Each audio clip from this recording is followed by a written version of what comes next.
नमस्कार, times of Swaraj में आप सबों का स्वागत है और मैं हूं संतोष सिंह। और आज हम टाइम्स ऑफ स्वराज में बात कर रहे हैं ये जो कहा जा रहा था कि मोदी हैं तो मुमकिन है, क्या अब ये सवाल उठना शुरू हो गया है कि मोदी हैं तो मुमकिन नहीं है?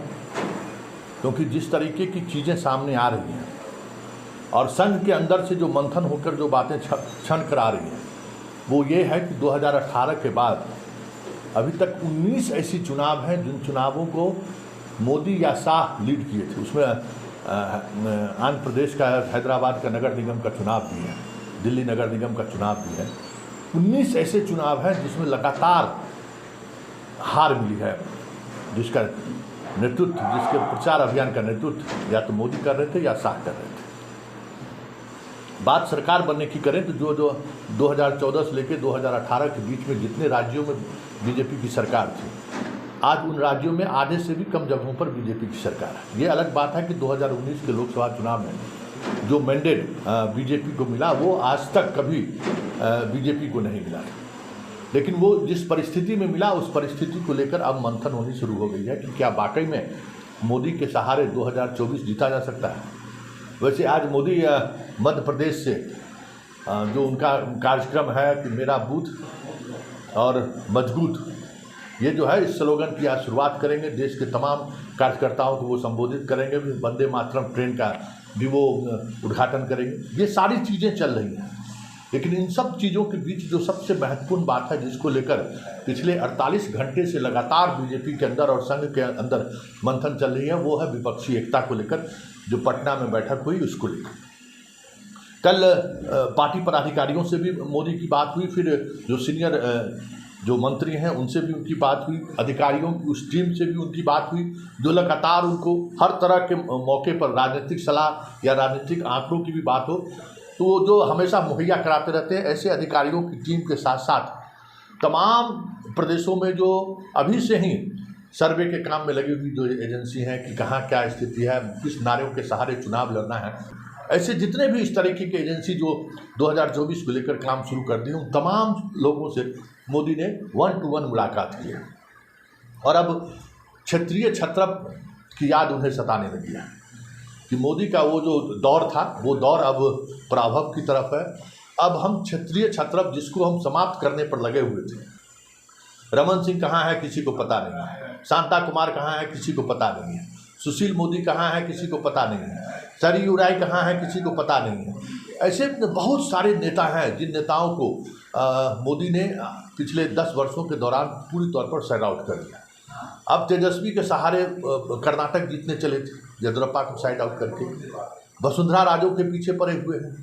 तो ये सारे जो क्षेत्रीय छत्रप हैं, अब उस छत्रप को साथ लाने की कोशिश कि श्री गणेश करने की का फैसला टीम मोदी के द्वारा किया गया। हालांकि इसको लेकर अमित शाह सहमत नहीं है।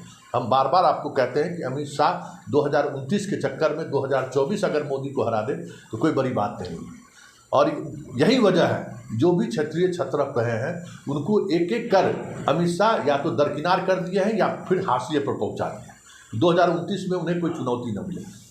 योगी से भी लगातार इसी बात को लेकर टसल हो रही है और अगर ये टसल की स्थिति बनी रही तो यूपी में भी बहुत बड़ा उलट पुलट हो जाए तो कोई बड़ी बात नहीं। गडकरी से भी समस्या, सबसे ज़्यादा समस्या अमित शाह को ही है कि कोई सेकंड लाइन रहे ही नहीं।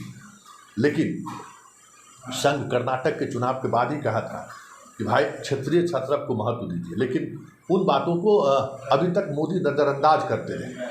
लेकिन जैसे ही विपक्षी एकता को लेकर बातें शुरू हुई और जिस तरीके की जमात एक जगह इकट्ठा होना शुरू हुआ, अब ये समझ में आने लगा है कि बिना क्षेत्रीय छत्रप और स्थानीय दल के सहयोग के बगैर 2024 का नैया पार करना काफ़ी मुश्किल होगा। हालांकि वो पाकिस्तान का फ्रंट खोलेंगे, इसका संकेत राजनाथ सिंह ने दे दिया है। फिर राम जन्मभूमि का मंदिर का उद्घाटन होगा, ये भी एक पहले से तय कार्यक्रम है। NRC को लेकर भी चर्चा है, कॉमन सिविल कोड को लेकर भी चर्चा है। लेकिन इन तमाम चर्चाओं के बीच जो सबसे महत्वपूर्ण है कि ये सारे जितने एजेंडे हैं वो पहले से आजमाए हुए एजेंडे हैं। उस एजेंडे पर कई बार बीजेपी मैंडेट ले चुकी है, चाहे वो राम जन्मभूमि का मसला हो, कॉमन सिविल कोड का मसला हो, धारा 370 का मसला हो, ये सारे मसले ऐसे हैं जिस पर बीजेपी पहले से ही मैंडेट ले चुकी है। और विपक्षी एकता के बाद जिस तरीके से हनुमान औंधे मुंह गिरे कर्नाटक में, उसके बाद बीजेपी को ये समझ में आने लगी है कि सिर्फ राम और हनुमान के सहारे बहुत सारी चीज़ों को अब मिनिमाइज नहीं किया जा सकता है। रोजगार भी बड़ा मसला है, आर्थिक उदारीकरण को लेकर जो चीज़ें दिखनी चाहिए थी वो नहीं दिख रही है, वो भी बड़ा मसला है। ऐसे में क्षेत्रीय छत्रप को कैसे फिर से वो अधिकार दिया जाए या उस तरीके से मजबूती के साथ उनको उनका सहयोग मिले, इसको लेकर लगातार बीजेपी और संघ की तरफ से अब सीरियसली मंथन शुरू हुई है। और ऐसे में जो पुराने साथी जो उनको छोड़ चुके हैं उनको कैसे फिर से अपने साथ लाएं। कोशिश तो यही थी कि जितने क्षेत्रीय दल हैं उनको खत्म करिए। जेपी नड्डा बिहार में ही कह गए थे कि क्षेत्रीय दल के कारण बहुत सारी समस्याएं हैं, लेकिन अब उन्हें लगने लगा है कि नहीं, क्षेत्रीय दल के सहारे ही 2024 में अगर विपक्षी एकता को अगर चुनौती देनी है तो कुछ जो क्षेत्रीय दल है उनसे समझौता हमें करनी पड़ेगी। ऐसे में जो बिहार के जो लोग मिले हैं, चाहे उपेंद्र कुशवाहा हो, मांझी हो या चिराग पासवान हो या पारस, इसको लेकर जो मामले कितने महीनों से खटाई में पड़े हुए थे, वो मामला हमें लगता है कि जल्द अब सुलझ जाएगा।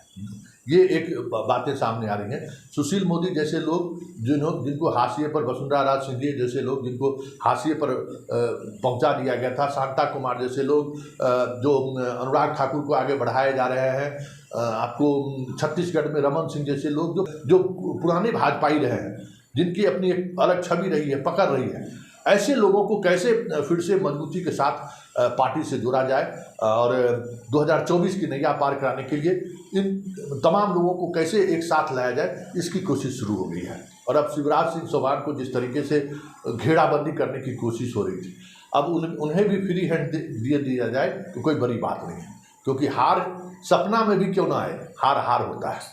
और अगर सपना में भी हार की बात अगर सोचने और समझने में अगर आप आना शुरू हो जाए तो समझिए तब हंगामा होगा। और देखिए इस एक मीटिंग से कितना बड़ा प्रभाव बीजेपी और संघ के अंदर दिखने को मिल रहा है, ये समझने की जरूरत है। सारी चीज़ें बदलती हुई दिख रही हैं और आने वाले समय में आपको बहुत सारी ऐसी बातें भी देखने को मिलेगी जो आपको लगेगा कि ये तो बदला हुआ बीजेपी है, ये बदली हुई संघ है कि कैसे ये इस तरीके की चीज़ें हो रही हैं। एक तो राहुल गांधी के भारत जोड़ो यात्रा की वजह से उनके पास कोई कार्ड नहीं है, तो 9 वर्ष पूरे होने पर जो कार्यक्रम को द रेट ऑफ 9 मोदी, उसके माध्यम से घर घर पहुंचाया जा रहा है कि 9 साल में मोदी जी ने क्या किया है, कि कम से कम घर घर तक हमारे कार्यकर्ता पहुंच जाए। लेकिन वहाँ स्थिति यह है कि फोटो सेशन के बाद फेसबुक पर डालने के बाद कोई दिलचस्पी उस तरीके की दिख नहीं रही है, या फिर लोगों का जो उत्साह होना चाहिए वो उत्साह भी नहीं दिख रहा है। ये भी परेशानी का सबब है। जो बूथ पन्ना प्रमुख उनका है, जो कंसेप्ट है पन्ना प्रमुख की तरफ से भी वो चीज़ें नहीं दिख रही हैं जो पहले दिखती थी। इसलिए एक मीटिंग ने कई तरह की चीज़ें बदल दी हैं, ये समझने की जरूरत है। अब देखिए आगे आगे होता है क्या, लेकिन इतना तय है कि विपक्षी एकता की दूसरी मीटिंग होते होते आपको राष्ट्रीय स्तर पर बीजेपी कई अपने पुराने सहयोगियों के साथ फिर से मिलते हुए दिखे तो कोई बड़ी बात नहीं। साथ ही जो उनका एजेंडा है, उन एजेंडों को लेकर कितने दूर तक आगे चला जाए, सीबीआई और ईडी का इन्वॉल्वमेंट कितने दूर तक किया जाए, क्या इसके सहारे इन लोगों को साधा जा सकता है कि नहीं जा सकता है, या इसके सहारे कितनी दूरों तक राजनीति की जा सकती है। ये तमाम ऐसे बिंदु हैं जिन बिंदु के सहारे आने वाले समय में आपको एक बड़ा बदलाव दिखेगा।